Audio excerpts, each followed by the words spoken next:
അസ്സലാമു അലൈക്കും. ഇന്ന് ഞാൻ പറയാൻ പോകുന്നത് 13 ദിവസത്തെ അഹമ്മദാബാദ് മുതൽ കാശ്മീർ വരെ നീളുന്ന ഒരു യാത്രാനുഭവത്തെക്കുറിച്ചാണ്. നമ്മളെല്ലാവരും രാവിലെ എണീറ്റ് നേരെ സിയാറത്ത് ചെയ്യുകയും പിന്നെ റെയിൽവേ സ്റ്റേഷനിൽ ട്രെയിനിന് വേണ്ടി കാത്തു നിൽക്കുകയായിരുന്നു. ശേഷം ട്രെയിൻ വന്നതിന് ശേഷം അതിൽ കയറുകയും യാത്രകൾ ആസ്വദിക്കുകയും ചെയ്തു. പോകുമ്പോൾ വളരെ സന്തോഷമായിരുന്നു, വരുമ്പോഴുള്ള അവസ്ഥ അത് വേറെ തന്നെയായിരുന്നു. നമ്മളെല്ലാവരും ട്രെയിനിൽ ഈ കാഴ്ചകളൊക്കെ കണ്ടിരുന്നു. ചില സ്ഥലത്തെത്തുമ്പോഴൊക്കെ വളരെ ചൂടായിരുന്നു അവിടുത്തെ കാലാവസ്ഥ. അതൊക്കെ ആസ്വദിച്ചും അതൊക്കെ ഒരു പോസിറ്റീവായി കണ്ട് നമ്മൾ യാത്ര ചെയ്തു. അങ്ങനെ യാത്ര ചെയ്ത് അവസാനം ഗോവയ്ക്ക് എത്തിയതിനു ശേഷം നമ്മൾ കുറച്ചൊക്കെ ട്രെയിനിൽ നിന്ന് പുറത്തേക്കുകയും അവിടെ വേണ്ട ഭക്ഷണങ്ങൾ വാങ്ങുകയും ചെയ്തു.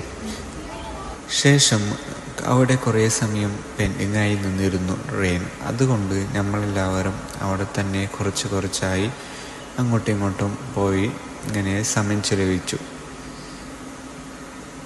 പിന്നെ ഡൽഹി സ്റ്റേഷനിലെത്തി അവിടെയും കുറേ സമയം ചെലവഴിച്ചു. ശേഷം ഞാൻ ബോറടിക്കുന്നതായി കണ്ടപ്പോൾ ഒന്ന് മിറർ സെൽഫിയും എടുത്തു. ശേഷം പുറത്തിങ്ങനെ കാഴ്ചകൾ കണ്ടിരുന്നു. അങ്ങനെ അവസാനം അഹമ്മദാബാദിലെത്തി. പുലർച്ചെ 6 മണിക്ക് എത്തുമെന്ന് പറഞ്ഞ ട്രെയിൻ 7:30 അവിടെ എത്തി. അങ്ങനെ അവിടെ നമ്മൾ ഭക്ഷണം കഴിച്ച ശേഷം അവിടെ അഹമ്മദാബാദിലെ ജുമാ മസ്ജിദിലേക്ക് സന്ദർശിച്ചു വരാമെന്ന് വിചാരിച്ച് ഒരു ഓട്ടോറിക്ഷയുമായി ജുമാ മസ്ജിദിലേക്ക് പോയി. അങ്ങനെ അവരോട് എന്തൊക്കെ ഇങ്ങനെ പിച്ചും പോയി പറഞ്ഞുകൊണ്ട് നമ്മൾ ഓട്ടോറിക്ഷയിൽ ജുമാ മസ്ജിദിലേക്ക് യാത്രയായി. ശേഷം ജുമാ മസ്ജിദിലെത്തി. അവിടെ കാണുമ്പോൾ തന്നെ എനിക്ക് ആദ്യമായിട്ടായിരുന്നു ഇങ്ങനത്തെ പഴയ പള്ളി ഒക്കെ കണ്ടത്, അതും ഇത്ര വലുത്. ഞാൻ ശരിക്കും പറഞ്ഞാൽ ഇതൊക്കെ കണ്ടപ്പോൾ അന്തം വിട്ടുപോയി. ഇത്രക്കും ഭംഗിയുള്ളത്, അത്ര പഴയ കാലത്തെ ഇങ്ങനെയൊക്കെ ഉണ്ടാക്കിയെന്ന് പറഞ്ഞപ്പോൾ ഇതൊക്കെ എത്ര വലുതാണ് ഇതെല്ലാം.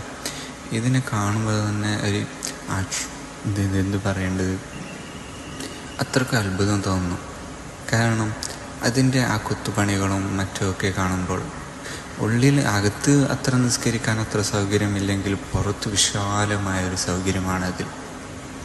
അങ്ങനെ ഞാൻ അവിടെയൊക്കെ വീഡിയോ ഒക്കെ എടുത്തു പകർത്തി. അതിൻ്റെ അകത്തു നിന്ന് പുറത്തേക്ക് വരുന്ന വീഡിയോയും മറ്റു ചിലതൊക്കെ ഞാൻ പകർത്തി. അതിനുശേഷം നമ്മൾ കുറച്ചു ഫോട്ടോസും കൂടി എടുത്തു. എൻ്റെയും എൻ്റെ സുഹൃത്തുക്കളുമായി കൂടെ നിന്നുള്ള ഫോട്ടോയും മറ്റും പലതും എടുത്തു. ശേഷം നമ്മൾ ട്രെയിൻ വരാനുള്ള സമയമായതിനാൽ അഹമ്മദാബാദിൽ നിന്ന് പുറപ്പെട്ടു നേരെ അജ്മീറിലേക്ക്. അഹമ്മദാബാദിലേക്ക് എത്താൻ തന്നെ 1.5 ദിവസം വന്നിരുന്നു. ശേഷം ഇവിടുന്ന് അഹമ്മദാബാദിൽ നിന്ന് അജ്മീറിലേക്ക് ഒരു 1/2 ദിവസം അല്ലെങ്കിൽ 1 ദിവസം അങ്ങനെ യാത്ര ഉണ്ടായിരുന്നു. അങ്ങനെ അജ്മീറിലേക്ക് നമ്മൾ യാത്രയായി.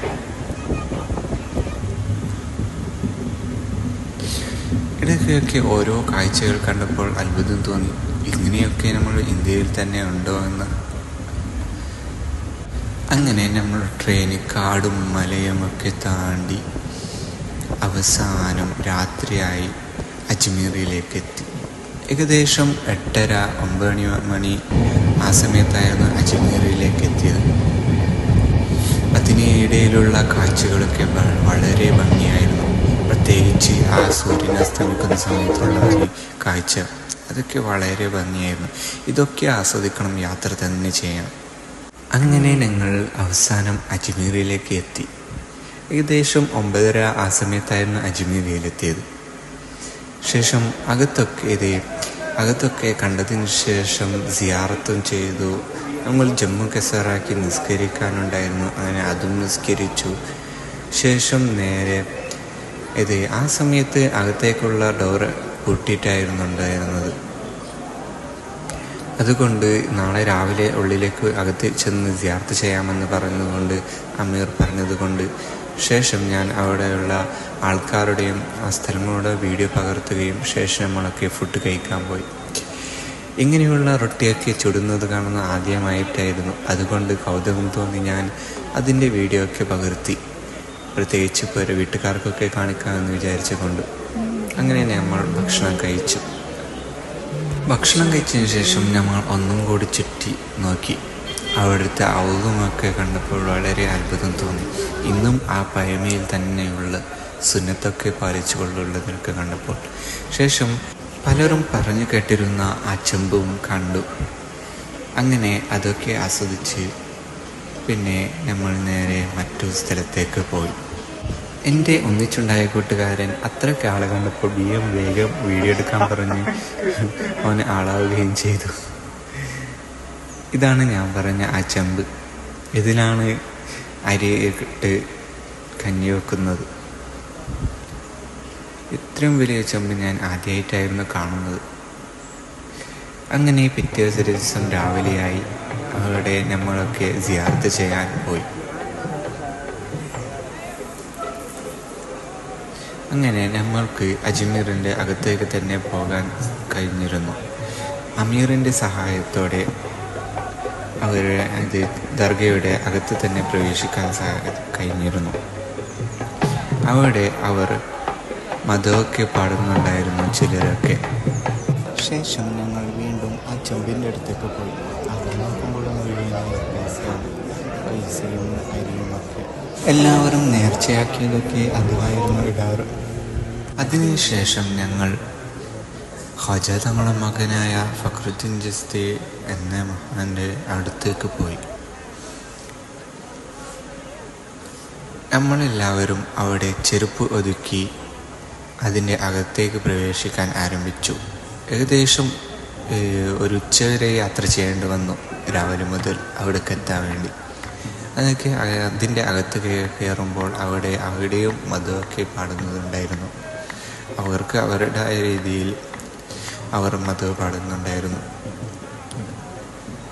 ഞങ്ങൾ അതൊക്കെ കണ്ടുകൊണ്ട് പിന്നെ ഞങ്ങളെല്ലാവരും സാഗർ തടാകത്തിലേക്ക് നടന്നു, അഥവാ അനാസാഗർ തടാകം.